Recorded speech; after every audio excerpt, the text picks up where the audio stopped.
Good evening, everybody. Welcome to the C.S. Lewis Institute, A Book Observed. Tonight we'll be discussing The Horse and His Boy, which is the fifth in the Chronicles of Narnia book series. We're going to be led in our discussion tonight by Dr. Joe Rigney, who is Assistant Professor of Theology and Literature and actually the President-elect of Bethlehem College and Seminary. And I am KJ, the director for the C.S. Lewis Institute in Chicago. Tonight's event is co-hosted by the Institute in Chicago, as well as the C.S. Lewis Institute in Atlanta. It's a joint venture between cities, so thank you for joining us tonight. I'm going to say a couple words before we start. We haven't talked about this in a little bit in the series, so I thought it'd be a good reminder to talk about who the C.S. Lewis Institute is. We were founded in 1976 by Dr. James Houston and Mr. James Hiskey. Dr. Houston actually knew Lewis himself and was fond of saying that the goal of the Institute is not to make more fans of Lewis, but to make more people like Lewis.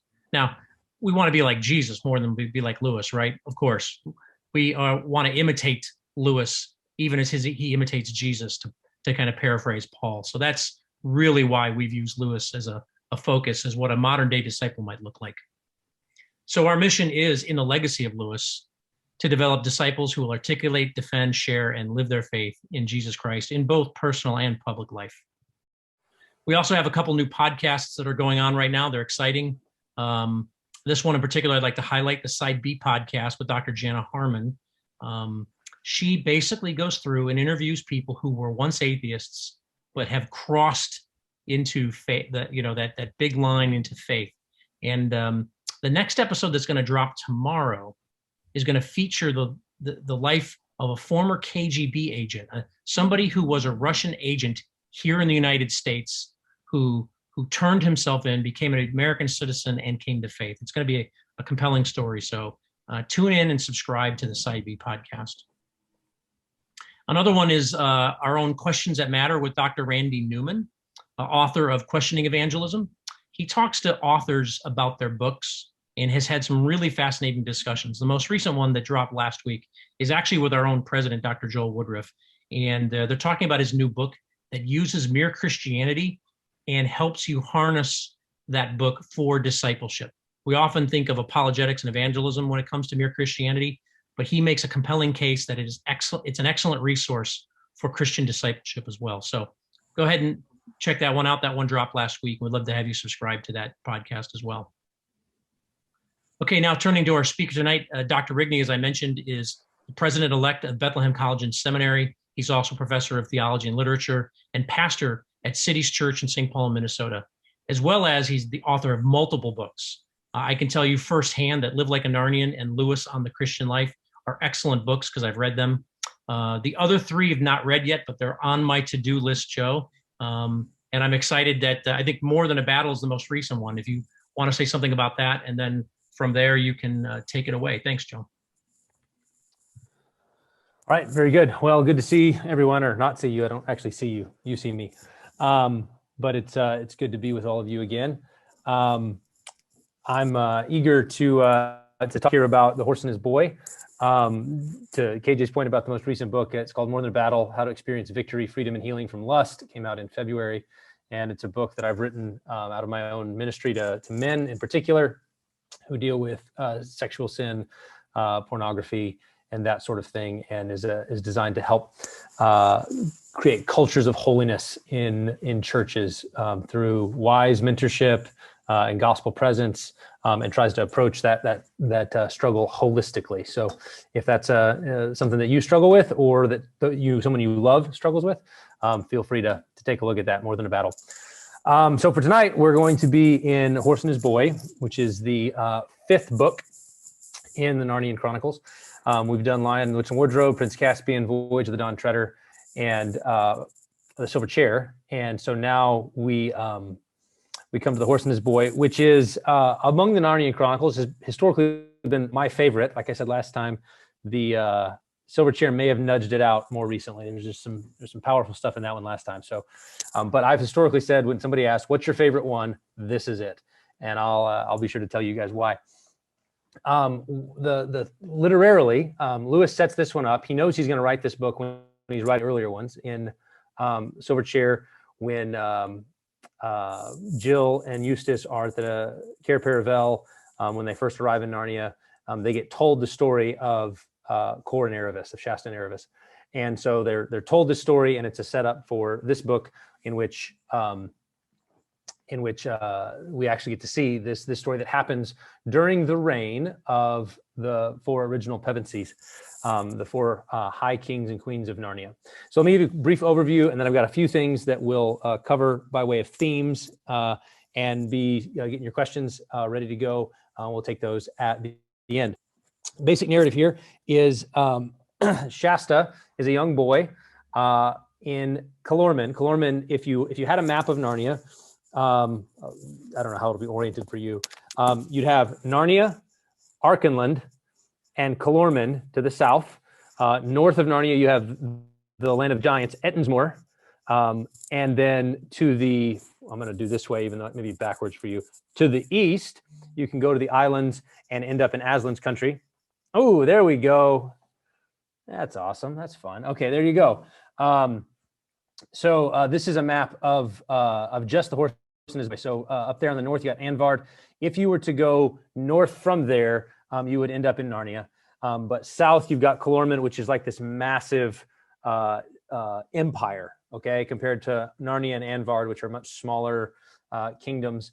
And so as we've talked about, Lewis takes us on a journey of the entire world of Narnia.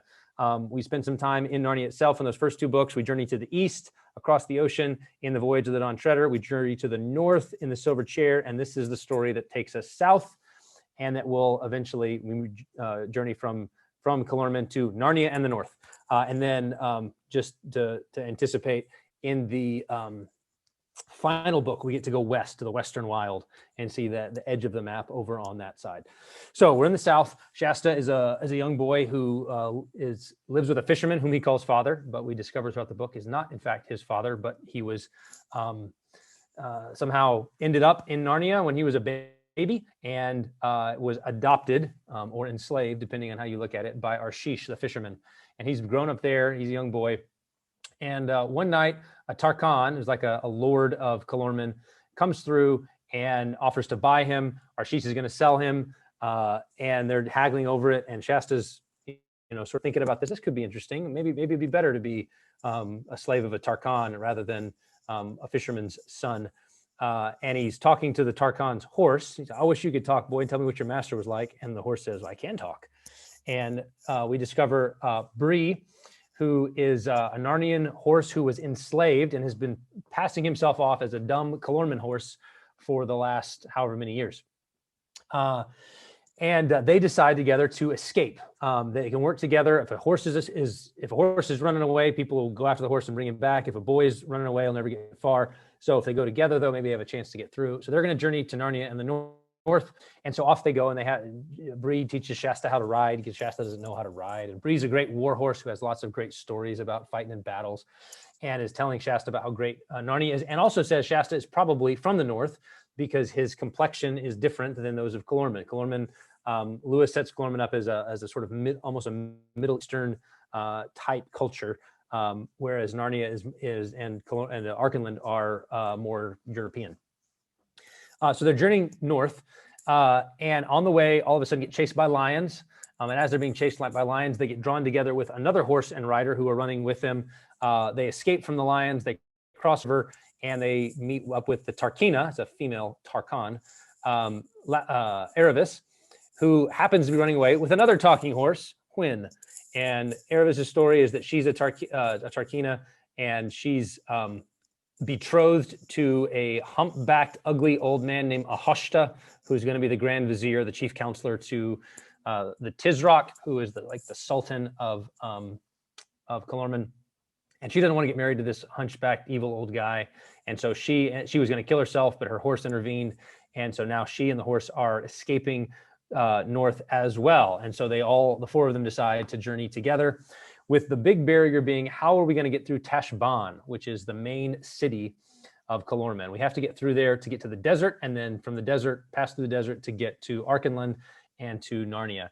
And so we follow them into the city as they journey up and around. The Narnians are actually in Tashbaan because Queen Susan is considering marriage to Prince Rabadash, the son of the Tisroc, and finding him actually to be kind of a jerk and a wicked, evil, cruel man. And so she's not having it. But in the process, they come across Shasta and they mistake him for Prince Corin of Arkenland, who's traveling with them and is apparently run away. And so they drag Shasta up to their rooms and are really upset with him because they think he's the prince who ran away. And then as they're talking, they realize, okay, Queen Susan's not going to marry Prince Rabadash. She's not having it. But then Edmund, King Edmund, the Just, who's there, realizes they may not let us leave. They may try to imprison us, slay us, marry her by force. We've got to sneak out of here. So they come up with a plan to escape. In the process of that plan, Salopad the Raven divulges the secret way across the desert that nobody knows about him because he's flown over the desert. And so Shasta overhears this.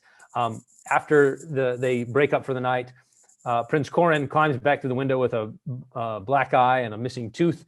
He'd apparently gotten into a scrape with some boys in the street, and he and Shasta switch places again. And so Shasta goes back out and is going to meet up with his friends, hopefully on the far side of the city at the tombs of the ancient kings. He gets he's there waiting. They're not there.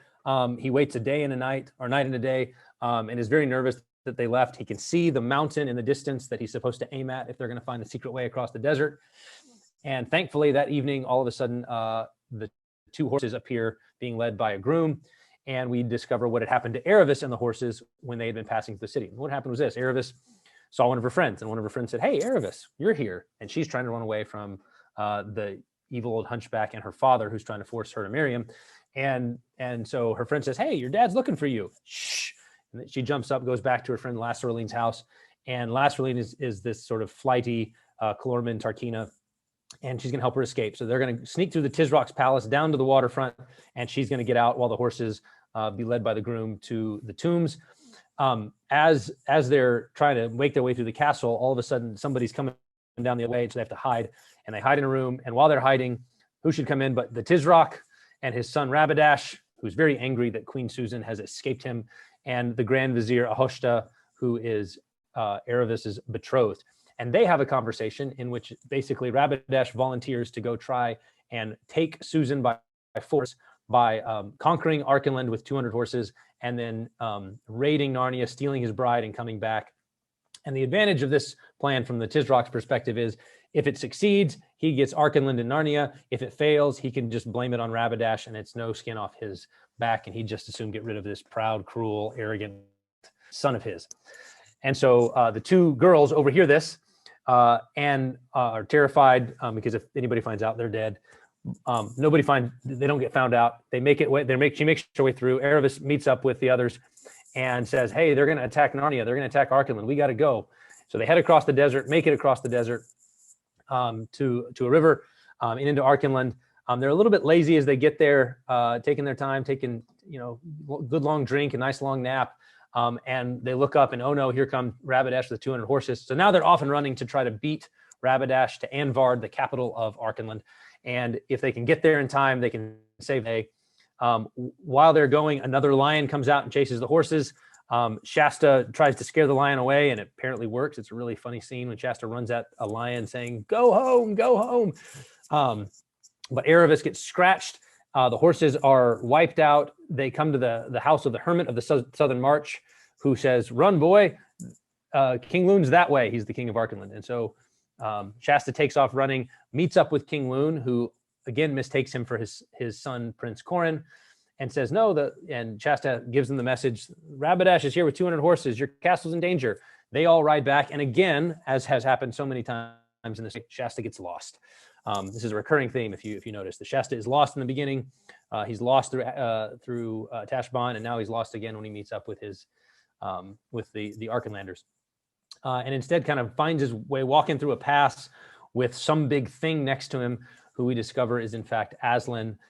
They have a great encounter. He makes it through the pass and into Narnia, where he's able to sort of tell the Narnians, "Hey, Arkenland's in danger." And so King Edmund and Queen Lucy and the rest with an army come through. And there's a great battle at Anvard, at the gates of Anvard, which had its gates shut just in time because Shasta got the message there. And there's a great battle. The Calormens are defeated. Rabadash is captured and made to be ridiculous, turned into a donkey by Aslan.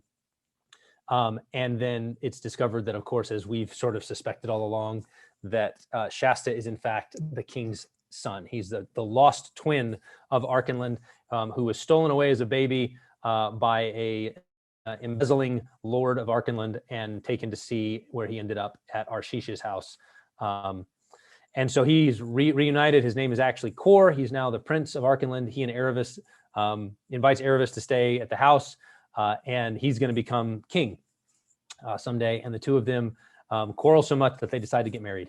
And everybody lives sort of happily ever after. So that's the basic nuts and bolts of the story. Now, the thing that I'd like to highlight about the story, a couple of them. Number one is this notion that Shasta is sort of repeatedly lost and then found. And one of the beautiful themes in this story in particular is the role of providence. So throughout the story, you'll notice references to things like fortune and luck and fate and all of that sort of thing. But in the end, what we discover is that all of the story has been guided and governed by Aslan. He's the lion that's chasing them at every point in the story. There's multiple lions, there's cats, and all throughout it, they're sort of running from the lion. And it turns out it's Aslan trying to get them where they need to be. So on the one hand, there's the lion that's chasing them, that's terrifying them, that's disciplining them. He scratches Erebus on the back. And so there's that manifestation of the lion trying to get them where they need to be. And then there's also the lion who is the protector, the one who walks along the edge of the cliff as Shasta in the dark is walking on a horse and could fall off, and the lion is walking next to him the whole way. Or the lion who manifests himself as a cat when Shasta is sleeping out at the tombs and scares away the jackals who are coming to eat Shasta. And so there's a really strong note of providence. At the end of the book, Shasta makes a comment, maybe it's Shasta or Erebus, I can't remember, says, Aslan seems to be at the back of all those stories. He seems to be always at the back of all the stories. And that's right. And we'll come back to that theme of Aslan sort of guiding, governing. But it's a big theme in the story that this entire thing has been governed by his good and wise plan. There was a prophecy that Shasta would save Archenland from the greatest danger. And sure enough, Aslan ensures that Shasta is right where he needs to be. At the same time, there's this note of providence, and that Aslan is governing everything. There's also a strong note of human responsibility. One of the favorite lines in the story is has to do with Shasta, and it's after he's come across the desert exhausted. They fall asleep at the river after getting a big drink, and then they realize, oh no, we slept too long. The Calormens are here. They're about to attack. We got to hurry. And so they're going, and there's this great scene where the war horses are basically, the two horses were not going quite as fast as they could. And so pull up my note there. And so they're going, and then all of a sudden the lions show up chasing them and scratches Erebus. Shasta proves himself to be very, very brave. And so the lion is roaring. Shasta says, go home. And the lion abandons his chase. And then Shasta turns, races back to the gate of the Hermit of the Southern March. The horses have collapsed. Erebus has collapsed in a heap of blood and exhaustion. And while the Hermit's helping Erebus, he says to Shasta, and now, my son, waste no time on questions, but obey. So there's this emphasis on human responsibility here. This damsel is wounded. Your horses are spent. Rabadash is at this moment finding a ford over the winding arrow. If you run now without a moment's rest, you will still be in time to warn King Loon. And so Shasta feels very put out by this, right? He faints at these words. He felt he had no strength left. And he says, this is so unfair. I've worked so hard to try to do the right thing and to warn everybody. And now I don't even get to rest. I got to keep going. He says, where's the king? And then he sets off to run as fast as he can. And then here's the lesson that he learns here. Shasta had not yet learned. This is when he's thinking how cruel and unfair this is, how unfortunate this is that I have this task. Shasta had not yet learned, if you do one good deed, your reward usually is to be set to do another and a harder and a better one. Okay. So Aslan has a plan and it's going to come true. Aslan's governing. He's behind all the stories, but Shasta has the part to play. Shasta needs to be a faithful character. And here that means doing the hard and what feels like the impossible thing after you've done the right thing. Shasta's been trying to do the right thing. He's done the right thing. He's made it. I'm going to warn them. No, you can't rest yet. Now you have another and a harder and a better task. Now you have to go alone, separated from your friends, and you have to go run and warn King Lun. And this is something I use regularly when I'm talking to students who have a season of doubt, season of drought, spiritual dryness. They had a good season, and all of a sudden they're in a pit, and they'll come in and they're going, "What have I done to land me in this pit? This is so frustrating. It's so hard. Why is life so hard?"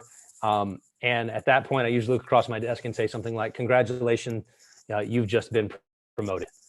Because this is the way that the Lord works. This is how God works. When the reward for doing one task is to be given another and a harder and a better one.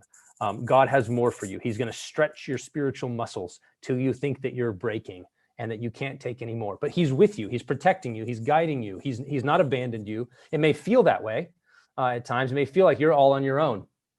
But Aslan's there. He's with you. He's governing and he's guiding, and he's going to give you the strength to do it. So now, just obey, trust him and obey, do the hard thing. So there's both the providence in this story, and there's the human responsibility as well. And so this is an important lesson, I think for us. So that's one big piece. I'll come back to the providence thing again a little bit later. The other big one that I really find interesting in this book, this book is really in some ways a book about pride and humility. Pride is a major theme running all throughout this chronicle, especially. And so we see it in some very key ways. One of those ways is in the character of Bree. So Bree's this horse, of course. Haha, that's a joke. And he's been enslaved here in Calormen his whole life, and he's very conceited. So we see it in his desire to kind of brag about his exploits, about how many battles he's been in, and what a great war horse he is. We see it in his concern for his own dignity when he rolls around on the grass and Shasta says, "You look silly." Bree gets very worried about this. "Oh, do you think that other horses are going to think I'm dumb and stupid because I roll around like a dumb and stupid horse? Do you think talking horses roll?" And Shasta says, "What do you care? If it feels good, it feels good. If it's fun, it's fun. Do it." But Bree is very concerned with his dignity. He's constantly putting Shasta down. "You silly little fool, you don't know how to ride." Kind of bossing him around, patronizing him. "You don't know much." He does the same thing when they meet up with Hwin. Says things like, "I think, ma'am, I know a little more about campaigns and forced marches than you do." And at that moment, Hwin is suggesting, "Hey, I think we," basically this is when they've made it across the desert, and they're very tired, and they finally get a drink and a rest, and they need to go hurry to warn everybody. And Hwin says, and he's like, we got time. Let's just take our time. And Hwin says, "I think we probably should go. And no, we need to rest first." "Well, don't horses often have to get forced to do a march, like dumb horses that are, and can't we as talking horses even do what they do?" And Bree gets really offended and says, "I think, ma'am, I know a little more about campaigns and forced marches than you do," and puts her in her place. And so there's this pride over her. There's this kind of boasting and bragging with Aravis. Very concerned with his own dignity, although he's very fearful. He hates lions, terrified of lions, and runs away. And then this is one of the key things in the story is his self-pity. So his pride and his sort of puffed up, "I'm the great war horse," comes crashing down when Shasta is the one to try to go back and rescue Aravis from the lion, and Bree just runs away like a scaredy cat. And after this, he says, "I'm not even going to go to Narnia. I'm only fit for slavery. How can I ever show my face among the free horses of Narnia? I left a mare and a girl and a boy to be eaten by lions while I galloped all I could do to save my own wretched sin. I've lost everything." And it sounds like this moment like he's humble. Okay, so this is the humbling of Bree. He's been proud and now he's been humbled. But the reality is he's actually not been humbled yet. At this point, this sort of show of humility is just that. It's a show. And we know this because here's what the hermit, it looks like there's a a humility here, but there's still a strong current of self-regard and pride. The hermit says to him, you've not lost everything. My good horse, you've lost nothing but your self-conceit. So Bree thinks, oh, I've lost everything. I'm a worthless horse because I didn't go back. And the hermit says, you've lost nothing but your self-conceit. And then this is important. No, cousin, don't put back your ears and shake your mane at me. Now, what's that meant to indicate? Well, what it's meant to indicate is Bree says, oh no, I'm the worst horse ever. I've lost everything. I'm only fit to be a slave. And the hermit says, you've just lost your pride. And then Bree goes, oh, how dare you? How dare you say that I've lost my pride? And don't put back your ears and shake your mane at me. If you are really so humbled as you sounded a minute ago, you must learn to listen to sense. You're not quite the great horse you'd come to think from living among dumb horses. Of course, you were braver and clever than them. You could hardly help being that. It doesn't follow that you'll be anyone very special in Narnia. But as long as you know you're nobody very special, you'll be a very decent sort of horse on the whole and taking one thing with another. Now that's very good advice, right?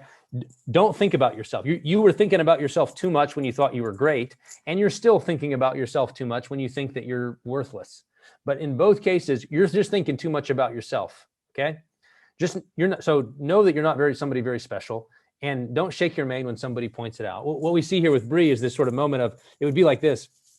It's the sort of thing when someone says, oh no, I'm the chief of sinners. I'm the chief of sinners, like Paul does, right? We want to be like Paul. I'm the chief of sinners. And then a friend of ours says, I think you are. I think you are the chief of sinners. And then we say, whoa, I mean, my dignity, how dare you? So there's ways in which we can sort of put on a show of humility that's still shot through with pride and self-regard. And Lewis wants us to see it in the character of Bree, but not just in Bree. We see it in Aravis, who snubs Shasta on the way and sort of thinks of herself as better than Shasta, but he's the one who actually is brave enough to go try to fight off the lion. But she snubs him, looks down her nose. We even see it in Shasta, quite frankly, like early on when he realizes he's not the son of Arshish, the lowly fisherman. He thinks, maybe I'm the son of a Tarkin. Maybe I'm the son of a Tizrock. Maybe I'm the son of a god. And so his imagination immediately goes to, maybe I'm somebody super important. And he's constantly feeling snubbed, trying to show himself to be impressive and show off for other people. So even in Shasta, we see a kind of pride. So there's pride in all of the characters. That's just the good characters. The other place that we really see pride is pride as a sort of cultural phenomenon. And so let's talk a little bit about this. One of the things about this book that people kind of get a little bit out of shape about is Lewis's depiction of Calormen society, because it's very obvious that it's a Middle Eastern society. It's desert. They wear turbans. They're darker skinned. This is meant to depict Middle Eastern Turkish society or something like that. And so people have sort of seen this as a sort of ethnocentric or a racial thing. But for Lewis, I don't think it's not actually. It's a cultural thing.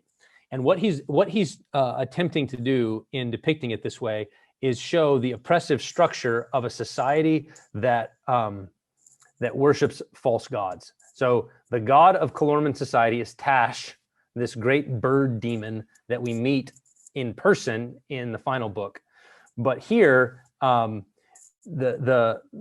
focus is on what kind of culture comes up around a false god like this. And it's a culture of oppression. It's a culture of pride. It's a culture of cruelty. And so so both Narnian and Calormen culture are structured. There's lords, there's commoners, but in Calormen society, there's slave traders. So there's slaves, then there's peasants, and then there's the Tarkans, and then there's the Tizrock.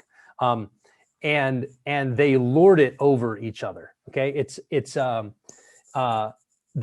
slave society versus the free Narnian. So even though there's a high king, and even though there's lords in the court in Narnia, free Narnians are free Narnians. They're not slaves like they were under the White Witch or like they are in Calormen. So there should be honor shown to those who are in authority, but there's not the kind of slavish superiority that you see in Calormen. The class structure is rigid, even in the way the city is constructed. When we go through Tashbaan, and it's like crammed into the ghettos are the peasants and the slaves. And then as you get higher and higher in the city, the houses get nicer until you get the very opulent palace in which the Tizrock has his slaves and does his great banquets. And so there's the ragged children and the beggars down below who are sort of spit upon. And the rule, there's only one traffic regulation in Tashbaan, which is everyone who is less important has to get out of the way for everyone who's more important. Okay, that's the rule. If you're less important, you get out of the way. And so Lewis is attempting to show kind of this proud society, a society of oppression, of cruelty. The Tizrock is a cruel king. He rules his subjects with a harsh hand. He condemns one of the cooks to death because he had some indigestion. The Grand Vizier, who's like the second most important guy in the kingdom, has to like bow and scrape before him. His servants are never allowed to turn their back. And then, so what kind of things that produce in society? Well, you get forced flattery. So everybody's always flattering everybody else because they're trying to get an advantage from them. Or false affection. So everybody says to the Tizrock, oh, my father, and oh, the delight of my eyes. But he's not really the delight of anybody's eyes. Oh, the Tizrock, may he live forever. Nobody really wants him to live forever. So there's this false flattery, the false affection, and then there's this groveling. Everybody grovels before those above you. And so it's this, there's no real fellowship or communion possible in a society that's built around, and really it does, for Lewis, it goes back to this issue of worship, of the God. So if Aslan is your Lord, you have a free society with free men, even if there's lords and commoners, it's a free society, and they pass good laws and try to leave everybody alone, and nobody lords it over anybody, and everybody has their own dignity, versus this false demon god Tash, where you get an oppressive hierarchy that is filled with forced flattery, veiled mistrust, plotting other people's deaths, and so there's no possibility for friendship or for communion. Lewis in the Screwtape Letters talks about why he presented the devils as bureaucrats, and his description of hell in that book. And we must picture hell as a state where everyone is perpetually concerned about his own dignity and advancement, where everyone has a grievance, and where everyone lives the deadly serious passions of envy, self-importance, and resentment. And it's like, that's Calormen. And that's the sort of thing that even Bree and Erebus and Shasta have sort of breathed. That's the kind of air they've breathed in Calormen. And so therefore they've taken on those characteristics, which is why this isn't a racial thing at all. Because on the one hand, the Narnian characters who breathe that air start down that path too. And then the Calormen characters, like Erebus, move in a different direction. So this isn't about some sort of racial superiority at all. It's about a cultural identity that has to do with what's at the center. What's the God at the center of the society? If it's the loving God, if it's the strong loving God like Aslan, it'll look one way. If it's the false, cruel, oppressive God Tash, it's going to look very different. So that's the pride piece, and it runs again throughout the story. Now, at the same time, there's also something else here about humility. And so think a little bit, here's a couple of quotes from Mere Christianity where Lewis is describing the sin of pride. And so if you hear these quotes, you'll think of Calormen society, and we've seen. We must not think that pride is something that God forbids because he's offended at it, or that humility is something he demands as due to his own dignity, as if God himself was proud or vain. He's not worried about his dignity. The point is that God wants you to know him. He wants to give you himself, and he and you are two things of such a kind that if you really get into any kind of touch with him, you will in fact be humble, delightedly humble, feeling the infinite relief of having for once got rid of all of that silly nonsense about your own dignity, which has made you restless and unhappy all your life. He is trying to make you humble in order to make this moment possible, trying to take off a lot of silly, ugly, fancy dress in which we've all got ourselves up and are strutting about like the little idiots that we are. I mean, that's a good description of Bree and Erebus and Shasta, strutting about like the little idiots they are, primping and preening about their own dignity. I wish I had got a bit further with humility myself. If I had, I could probably tell you more about the relief, the comfort of taking the fancy dress off, getting rid of the false self with all of its, look at me, and aren't I a good boy, and all its posing and posturing. That's Calormen society, posing and posturing. To get even near it, even for a moment, is like a drink of cold water to a man in a desert. And there's You can hear the resonance there. That's what happens in the story. They have to cross the desert and find a drink of water. And that's what humility feels like when you encounter it. And we do have a glimpse of it. It's one of my favorite passages in the book. And it's when Shasta first meets the Narnians in the streets of Tashbaan. And so this is, he's just seen Calormen lords bustled around the city in litters. So slaves carrying these litters with people sitting on them, and everybody has to get out of the way. Make way for the Tarkin, make way for the Tarkina, make way for the important people, get out of the way, peasants. He's seen a bunch of that, and then all of a sudden he sees a different kind of make way for the Narnian lords, and this is what it says. There was no litter. Everyone was on foot. And there were about a half a dozen men, and Shasta had never seen anyone like them before. For one thing, they were all as fair-skinned as himself, and most of them had fair hair. And they were not dressed like men of Calormen. Most of them had legs bare to the knee. Their tunics were of fine, bright, hardy colors, woodland green, gay yellow, fresh blue. Instead of turbans, they wore steel or silver caps, some of them with jewels and one with little wings on each side. A few were bareheaded. The swords at their sides were long and straight, not curved like Calormen scimitars. Now that's all just dressing. Here's the heart of it. And instead of being grave and mysterious like most Calormens, they walked with a swing and let their arms and shoulders go free. So just get that picture, right? Instead of being kind of uptight because you're really concerned about your dignity and how you're appearing to other people and how you can sort of, shrewdly navigate this oppressive flattery society, they're just kind of, they're loose, right? Their shoulders are loose. They're comfortable in their own skin. Their arms are swinging free. And they chatted and they laughed. One was whistling. You could see they were ready to be friends with anyone who was friendly and didn't give a fig for anyone who wasn't. Shasta thought he had never seen anything so lovely in his life. This is what he's encountering. He's encountering the beauty of humility. And it's I'm ready to be friends with anyone who's friendly. Doesn't matter what class you are. Doesn't matter if you're high or low. Doesn't matter any of that. Anyone who's friendly, we're ready to be friends. And if you're not, if you're going to be concerned about your dignity, if you're going to try to flatter or plot or plan, we don't give a fig. We don't even care. There's a holy indifference to those who, to one's own dignity. And instead, we're going to be comfortable in our own skin. We're going to know who we are because we know who Aslan is. And we're going to walk with a swing in our step and we're going to whistle. So that's humility. And this is, again, from Mere Christianity, Lewis says this: don't imagine that if you met a really humble man, he will be what most people call humble nowadays. Okay. Don't get the wrong idea of humility. A humble man will not be a sort of greasy, smarmy person who is always telling you that, of course, he is nobody. That's what Bree was doing at the end. I'm the worst horse ever. That was greasy, smarmy humility, quote unquote. What would true humility look like? Well, probably all you will think about him is that he seemed a cheerful, intelligent chap who took a real interest in what you said to him. If you do dislike him, it will be because you feel a little envious of anyone who seems to enjoy life so easily. Okay. In other words, his shoulders are going to be loose. He's going to be walking with a spring in his step. He's ready to be friends with anyone who's friendly and doesn't give a fig for anyone who's not. He's enjoying things too easily because he knows who he is. He knows he's not thinking about himself. He will not be thinking about humility. He will not be thinking about himself at all. And so this is the beauty of humble self-forgetfulness, not the groveling Calormen like the Grand Vizier or the false humility of Bree. It's a real, robust self-forgetfulness. I don't think about myself. I'm not looking at myself. I've lost myself because I know who I am in Aslan, in Christ. Right? That's what Lewis is trying to show us with pride and humility. All right, that's good for an overview. I've got a couple other elements that we could talk about, but probably should go to questions now. We're aiming for a 7:45 stop time tonight. And so we got about 30 minutes, and I'd love to get to your questions.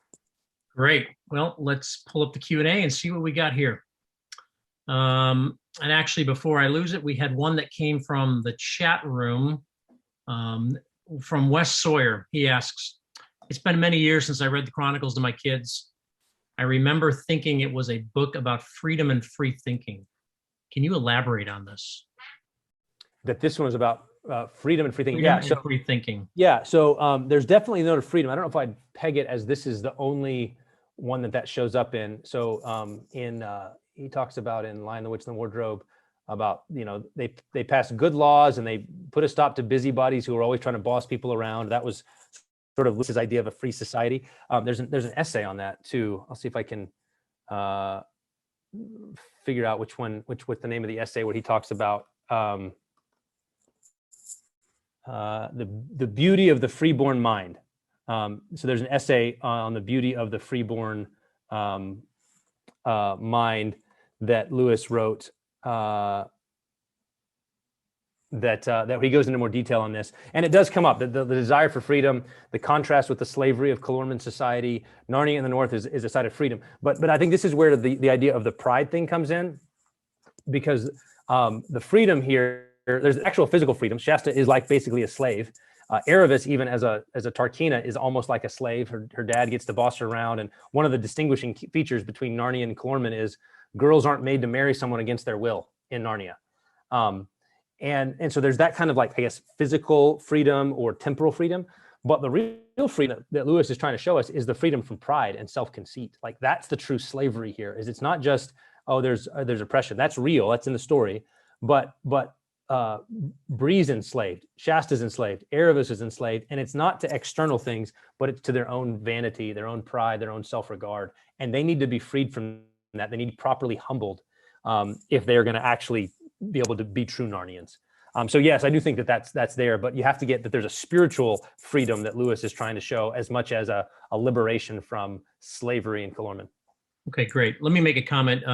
Rather than submitting your questions in the chat window, because people are also commenting and we'll lose your question quickly, please use the Q&A button at the bottom of the window. It's towards the bottom right center, and you can submit questions that way. It's a lot easier for us to track and get your questions in. Elizabeth Steele asks, is there a foreshadowing of Susan's apparent apostasy in the last battle in her actions here? For example, her near marriage to the Tisroc and her not going to battle when Lucy does. I don't think so. I don't think that Lewis intends for us to see that foreshadowing. Susan in all of the stories is a little more timid. Her temptation is always going to be towards a kind of fearfulness or anxiety. We see that in Prince Caspian. You see a little bit of that in Lion, the Witch, and the Wardrobe. So that's kind of a besetting sin of fear. She needs courage, and so we see it. Maybe there's a little bit of that there. She's very anxious when Edmund says, "Hey, we might be trapped here."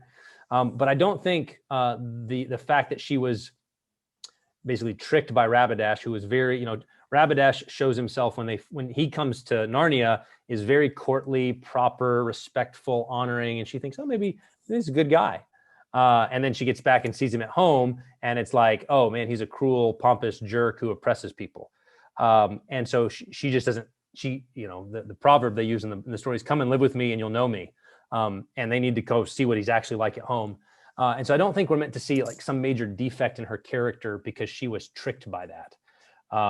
So I don't think that it's quite the same thing. We'll talk about Susan, I guess, when we get to last battle and why it is that she actually doesn't. There is a connection in terms of self-regard, I think, that's going to show up there in her character, but we'll hold that till then. Great. Well, while we're talking about the girls of the group, we have the next question from an anonymous person. Can you comment on Lewis's depiction of women in this story? Yeah, so some people get uncomfortable with it, and I don't think so. You have to realize we're often very sensitive to unflattering depictions of women. I think that there's probably good, wholesome reasons for that. But you can look at a character like Lasaraline, so the Tarkina, and her sort of flightiness, and she's always going on about her dress, and oh, look at my dress, dear, and she's chattery and kind of lack of a better word, she's kind of a bimbo. Like that's the word you would use for her. And so we think, oh, Lewis is depicting women in unflattering light, and it's like, well, he's depicting that woman in unflattering light.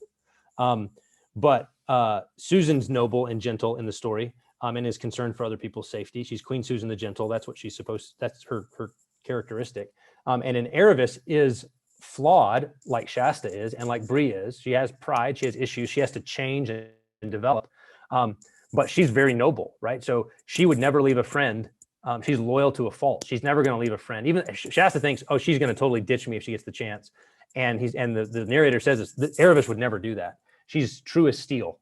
And so, like with the men in the story, we see noblemen like King Edmund, like Shasta becomes, and we see cruel and oppressive and wicked men like Ahoshta, Tisroc, Rabadash.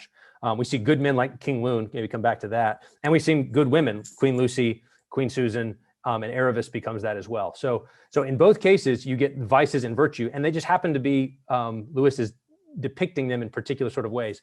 And I think one thing worth noting is, so Lasserline is obsessed with clothing. And so you might think, oh, Lewis thinks that if you're really into clothing, that's somehow a diminishment. But significantly, at the end of the story, when Lucy and Aravis meet up, they talk about clothing. They're going to get ready for a ball, and so they're going to talk about clothing. And Lewis depicts it not as a kind of like, oh, that's silly, but as, oh, that's noble. And if you read Lewis's other writings, like in That Hideous Strength, there's an entire scene devoted to the women picking out clothes that are going to be glorious. Because women can be glorious. And so that concern for beauty, for decorum, all of that is, Lewis thinks, a good and glorious thing that can be perverted when it becomes sort of this, I don't care about you, I only care about my clothes, like it is for Lasserline. So I don't think it's a diminishment of women, but it is, here's an unflattering picture of one woman, and then here's a noble picture of a woman. And significantly, Aravis is the sort of character who was always more interested in outdoorsy stuff as a kid. She was unusual in that way. And so Lewis is even depicting that as like, that's a good normal thing for, it's not like if a girl wants to be outdoors and that sort of thing, oh, that's a problem. She's not being girly. Lewis doesn't think that way at all. So that's a picture. If you want more on that theme in Live Like a Narnian, I've got a whole chapter on the glory of a Narnian queen, where I kind of dig into that theme, and it covers the whole books. It covers, Lucy, and it covers Jill, and it covers Aravis, and talks about a number of different characters and how Lewis is trying to depict the beauty of wise, godly femininity, and that would be included here too.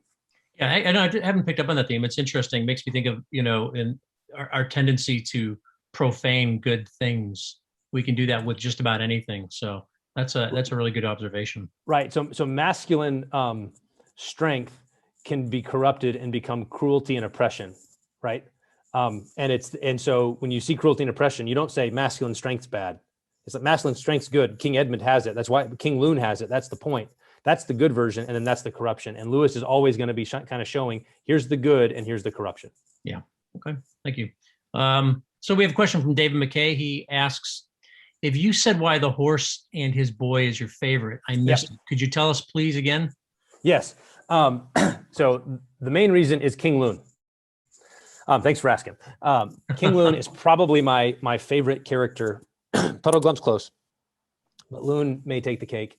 And part of it's because I'm a dad of boys, and Lune is like, the big, jolliest, fat, apple-cheeked, twinkling-eyed king you could imagine. He's the kindest-hearted of men.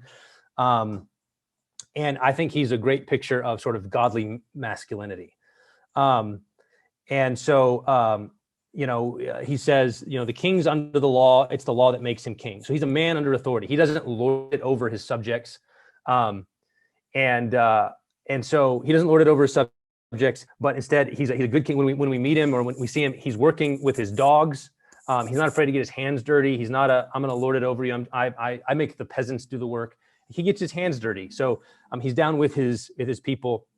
At the same time, he's a master of propriety and tact. He knows how to conduct himself with manners. He bows very graciously. He's dignified. He's tender-hearted. He's merciful. He's not bloodthirsty the way Rabadash is. So Rabadash says he was going to kill every person in Archenland if he could, and the king still tries to be merciful to him. He's thick-skinned. He's stable. So when Rabadash is ranting and insulting everybody, and all of the king's courtiers stand up really offended, the king says, "Silence. We're not going to be provoked by the taunt of a payjock." A payjock's a male peacock. So he says, Rabadash is a peacock. I'm not going to be provoked into that. I'm not going to be goaded into a spitting match with a guy that I've got as a prisoner. And then when his son Corin makes fun of Rabidash, right? So Rabidash says the bolt of Tash falls from above and is trying to threaten about what Tash is going to do to Arkenland. Corin makes a joke about him. Does the bolt of Tash ever get stuck on a hook? Because that's what happened to Rabidash. And then Lune chastises him, corrects him. He says, never taunt a man save when he is stronger than you, then as you please. So if you're Elijah and there's 400 prophets of Baal, you can taunt them. That's okay. Okay. That's the time. Taunting's okay because you're in the underdog chair. If you're David, you can have some sharp words for Goliath. But if you're in the powerful position, it's don't punch down. That's undignified. That's unkingly. That's not godly. So mockery has its proper place, but it's not punched down.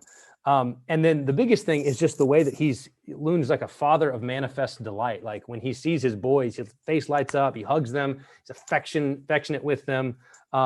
He's proud of them in an appropriate way. He's well pleased. When Shasta discovers he's his dad, he says, I'd be just as pleased at finding he's my father, even if he wasn't a king. Like, I just want a dad like that. I don't need him to be the king. And so this is sort of the ideal kingship. And then at the end, when Shasta finds out he's going to have to be king because he's the older by like 5 minutes. And so Corin doesn't have to be king. Instead, Shasta, Cor, is going to be king. And Shasta's like, do I have to be? I'm not sure if I'm ready to be a king. And then Arkenland says, Lune says, this is what it means to be a king. This is what it means to be a king. To be first in every desperate attack. To be last in every desperate retreat. And when there's hunger in the land, as must be now and then in bad years, to wear finer clothes and laugh louder over a scantier meal than any man in your land. Okay. So, and I've summarized that over the years. This is, it's in my email threads. I've written articles on it. I've preached on it. This is what it means to be a king. First in, last out, laughing loudest. And we see this. Lune models this. When there's the battle and the gates open, coming to battle, Lune and his, I don't know if they're his sons or their nephews, Dar and Darin, they're the first ones out of the gate into the battle. Okay. First in, last out. If there's a retreat, he's going to be the last one out. And then this is an important one. When things are hard, everybody's worried. Everybody's anxious. Everybody's like, there's no food. Okay. What does the king do? The king puts on his finest clothes and he laughs louder over a scantier meal. In other words, he tries to reassure those in his care, it's going to be okay. I have confidence in God. God's going to take care of us. And so what's he doing? That's loving those under his charge. And I think that's a beautiful picture, not just of kingship, but I think Lewis is trying to show us the glory of masculinity. This is what it means to be a godly man. First in, last out. There's provision, protection, and with joy, the glad assumption of sacrificial responsibility, like Jesus, right? That's the beauty of it. And so Lune's my favorite character. I think I might be related to him. Like maybe on my dad's side, it goes back, and I'm related to Lune. And that's why it's the favorite book. It's a vision of masculinity that I constantly kind of come back to in terms of what I want to embody and what I want to give to my own sons. Yeah, that resonates with me. My first career was in the Marine Corps. First in, last out, leaders eat last, all that kind of stuff. That really resonates with me. Yeah. Okay, so John, I hope I say it right. Musum, I like, he says this, asks this. I like the common refrain of Aslan only telling a character their own story. Like Jesus, when Peter asks about John, can you speak to this? Yeah, this is a big thing for Lewis, is that I think Lewis thinks something like our curiosity about other people's stories is often driven by pride or envy. And so we want to tell, what did they do? This is my kids, right? Like my kids, they want to know when their brother's in trouble, they want to know all about it. Why do they want to know all about it? Is it because my son wants to really comfort his brother in his affliction? Or is it because he wants to kind of lord it over? Like, I'm the dutiful one. Tell me more about his failures. And I think that Lewis had a sense that that's not just something that kids struggle with. All of us are like that. And so often our desires to know other people's stories is competitive. In fact, back to the pride thing, in the chapter on pride in Mere Christianity, he says, pride is essentially competitive. Like that's part of what it makes it pride. It's not just that we want money, it's that we want more money than somebody else. It's not that we want to be more beautiful. It's being beautiful is not enough. We need to be more beautiful than them. It's always competitive. And pride and envy in this respect are mirror images. Pride is that self-regard when it's in the catbird seat, it's in the dominant position. Envy is the same impulse, just in the lower position. So one's looking down the nose, one's looking up the nose, but both of them are competitive. And so when you're in this seat, you want to hear this guy's story because you want to lord it over. When you're in this guy's seat, you want to hear this guy's story because you're grasping and stuff. And so Lewis is constantly trying to get us outside of that kind of competitive mode by saying no one's ever told anyone's story but his own. It's part of why he tells the kids in Lion, the Witch, and the Wardrobe, I've talked to Edmund about what he did. None of you need to ask him about it. It's lead me not into temptation. He doesn't want you guys to go thinking, well, at least we're not Edmund. I mean, come on, at least we're not Edmund. Because the moment you think that, you've got pride, right? Thank you, God, that I am not like that man. That's the temptation. It's the Pharisaical temptation from the Pharisee and the tax collector. You need to be thinking, God, have mercy on me, a sinner. Or best of all, not even thinking about myself. I'm too fixated on who God is. So that's why Lewis is so into that. Okay. Well, we've got 15 minutes left and about 10 questions. So we'll see what we can get through. Maybe we'll call this the lightning round. Yeah, I think you touched on this. Nico asks, do you have anything to say about King Luna's statement, never taunt a man when he's stronger than you? Yeah. I think you touched on that. Yeah, mockery's okay as long as you're in the weaker position, never punch down. Yeah, good rule for comedy as well. It's also a good rule for Twitter. There's a social media, like that application to social media. If you're going to get in a debate with somebody online, are you going to try to like mic drop some person that you don't even know, and just kind of like put them in their place? Is that never taunt a man? If someone who's got thousands and thousands of followers come after you and you can mic drop them, Loon's going to say, I'll allow it. Go ahead. Luna's rules for social media. That's right. Lisa asks, what can you say about Aslan's different appearances in the story? I especially liked the companionship of the cat in the tombs. Yeah, this is the providence thing again. Okay, this is his presence in various modes. So sometimes he's the guy, he's the pursuer, right? He's the lion who's roaring and chasing you to get you where you need to be. There's multiple places where he's like that. There's other times where he's the protector. So this is when Shasta's going up the mountain pass and there's the thing, this large beast next to him, and he's terrified. And there's a beautiful moment. Maybe we'll talk a little bit about it next time with Magician's Nephew.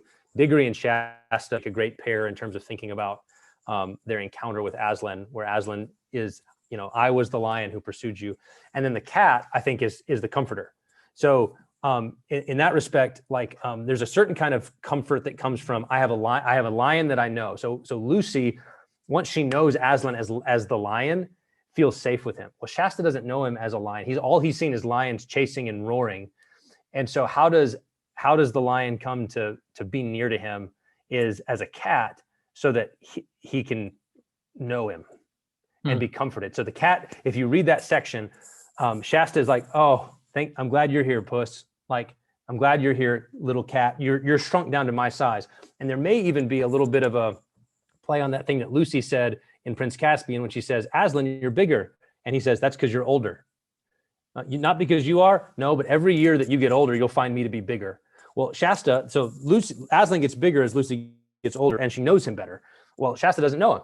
And so what Shasta gets the mini Aslan because that's what Shasta needs. And it's a comfort. And yet at the same time, that mini cat is also capable of scaring the bejesus out of a bunch of hyenas or jackals that are on the march. He does roar, but it's in a way that doesn't terrify Shasta, but comforts him. So it's the many ways that Aslan guides and governs and comforts and protects in the story is a major theme that Lewis is trying to show us, the many faces of Aslan. Nice.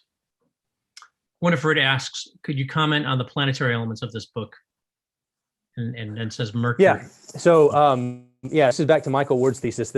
Ward thinks that this is the Mercurial chronicle. So that the qualities of Mercury, which are things like Mercury was the god of thieves, and so the horse. The book was almost called "The Horse Stole the Boy." That was the original title. Was "The Horse Stole the Boy," and they sort of steal their way across the country. Bree and Wynn were stolen as children. There's the slavery stuff. So there's all kinds of theft themes. One of those Narnians had a winged cap. That's the Mercury cap that you sometimes see, or the winged feet, right? That's a Mercury cap. So there's a little bit like Easter egg type stuff like that. Thematically, if you think about what Mercury is, it's a metal that, if you roll, you can roll it around on the palm of your hand. And it's kind of like split and then come back together. That's the plot of the story. They're together and then they get split up, and then they get together and then they get split up, and they get together and they split up as they move their way north. All the proverbial, like the little proverbs that the Calormens have, those off proverbs that they keep saying over and over again that are just terrible poetry. And then the Narnians have their own version of that. Come live with me and you'll know me. Out of the frying pan into the fire, or said the lobster to the lobster pot. All these kind of proverbial things. Mercury is the god of words, and when the Narnians do their I think it's the Narnians do their poetry and do their ballads, it's like a rocket went off in his head. And the whole point is that Mercury is the god of speech.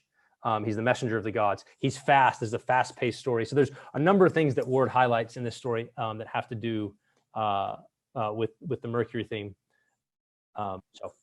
Okay. Maybe one more comment on inspiration. I think a big inspiration for this story, especially the King Loon piece, is actually Henry V, the Shakespeare play.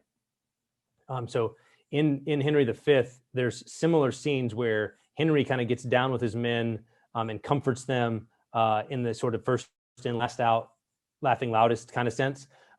Unto the breach, once more under the breach, dear friends, once more, close the wall up with our English dead. There's a kind of that Braveheart, original Braveheart kind of speech there, which is that first in, last out sort of deal. So there's some Henry V sort of lurking in the background about kingship, I think, in this story too. It's kind of fun. I teach Shakespeare that's one of my day jobs. So I've written not for publication, but I've written on Shakespeare and Horse and His Boy. So. Interesting to see a dialogue between Shakespeare and Lewis at some point, maybe in the afterlife, huh? Yep. Okay. We have a question.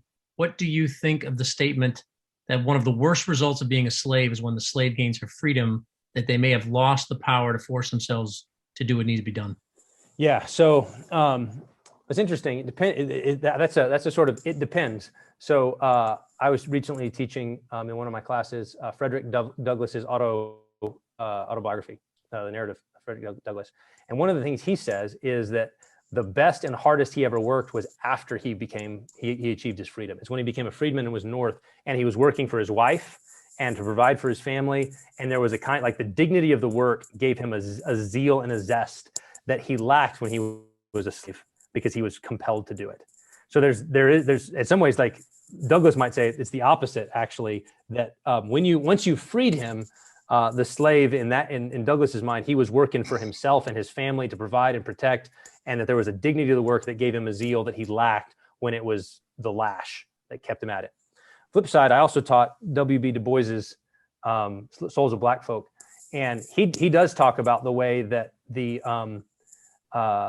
carelessness in the absence of compulsion, that was a challenge that he saw. This was post-slavery and Reconstruction era, post-Reconstruction, early 20th century, late 19th century, that he saw some of that. So there's interesting, those would be some sources to go look at and sort of reflecting, at least in the American context, looking back and seeing what was the experience, and you kind of get both. So I don't know that it would be a sort of uniform across the board statement. Okay. Ashley asks if there's a reason why the Tizrock agreed to Rabadash's attack. Yeah, so he sort of says why, because if it fails, he can blame it on Rabadash. If Rabadash dies, that's okay, because eldest sons sometimes bump in Calormen society. It's the kind of society where an eager young son might say, "Oh, Tizrock, may you live forever," and then slit his dad's throat in order to take the throne. And Rabadash is the eldest, and so Rabadash is beginning to be dangerous, and so this is a way for Tizrock to kind of get rid of him, if possible. And if he doesn't, if he gets the kingdom, well, that's just more wealth and power for the Tizrock. So it's very selfish, and it shows the kind of even familial affection is dead in a society like this. So that's why. Maybe his middle name is Machiavelli. We have a question asking, why do you think Shasta went back to help Erebus and when they were being attacked by a lion? I think that this is Shasta again showing his own nobility. So on the one hand, you've got the warhorse Bree, and you've got Erebus, who is the the Tarkina, and Shasta's just a little peasant boy. But in this moment, he shows himself to be a king, right? First in every so this is we haven't learned that statement yet in the story, but first in every desperate attack, last in every desperate retreat, Shasta shows himself to be sort of a king of Ireland before he even knows he's related to one. By showing that protective, I'm not even thinking about it. I'm just going to save my friend if I can. Go home, go home. Very ineffectual, and yet God honors it, right? Even that sort of pathetic effort by a little boy, God looks at it and says, "That's what I want. That's what I want." Okay. Nico asks, "What's the purpose of the Hermit of the Southern March?" Yeah, that's good. It's interesting that this is Lewis's way of. The hermit can look into the pool and see what's happening. And so I'm not sure. I mean, there's other sort of classic fairy tale type stories that this sort of thing happens in. So he may be just drawing on that. But it's also, narratively, it's a way to it's to force another separation where Erebus and the horses stay with the hermit and Shasta can get lost again, because that's Shasta's job, is to get lost and get found and get lost and get found. That's part of the story. And then it allows him to introduce a character so that they can watch the battle without actually having to be present at it. So they get to see what happens as the hermit describes it. I don't know if there's much more than that. Although it's also there that Lewis takes a shot. The hermit is part of what humbles Bree by rebuking him. But then it's also where Aslan shows up and puts to death the liberal theology of Bree. So that's another interesting thing in this story is Bree has this idea that, he swears by the lion's mane. He uses religious language. Aslan, by the lion. Oh, but he's not, he couldn't be a true beast. Clearly he's not a real beast. That would be crazy if God became man, if God became a lion. That's crazy. And then Aslan shows up and says, touch my paws, I'm a true beast. And so this is Lewis's shot at liberal theology that sort of says, Jesus wasn't really a human being. Jesus didn't really come to earth. He's just an ideal. He's something to inspire us and make us, think good and happy thoughts. And he wasn't a true man. And Lewis is going to take a shot at that. And it's pride underneath that thought. Thank you. Two more. Amy, you did the lightning around like a pro. Amy asks, I found it interesting Lucy tells the story of how they came to Narnia, yet shortly thereafter, in The Lion, the Witch, and the Wardrobe, they returned to England, since this was set in the final chapter of that book. They returned to England and do not know what the lamppost is. What are your thoughts on this? Yeah, so how much longer do they live in Narnia after this before they make their way back? I suspect this is a place where Lewis maybe just didn't remember that line. That's my honest thought, is that it's if you were to ask Lewis that question, I think he'd say, oh yeah, good point. And I don't think it's like an intentional anything, because it's clear Lucy does know this, the lamppost sort of stuff. And then all of a sudden they're like, oh, lamppost. I think there's some adventure this way at the end of Lion, the Witch, and the Wardrobe. So there's a little bit of an oops there, and Lewis is human. So that's my guess. Yeah, maybe 5 books into it, it's easy to mess up. That's okay, right. Last question from our own Bill Smith. He asks, what do you think about Lewis's emphasis on place? He describes different locations, and he's wondering what the point is. And then sort of a follow-up is, what are also the significances of journeys to different places? Yeah, so the description, I think, is a big, so Lewis, one of Lewis's advices on writing is this: don't tell your reader this was delightful. Describe it so that he says delightful, right? So don't do the work. Don't try to do work for him and say this was delightful. He had a delightful meal. Describe the meal so that people salivate. So don't say it was a beautiful landscape. Describe the landscape such that people say, I wish I could see it. And so I think a lot of times what he's that attempt to capture the feel of a place, whether it's the desert of Calormen, whether it's the hills and valleys of Arkenland and going through the mountain pass, all those sort of things, is an attempt to say, don't you want to be there?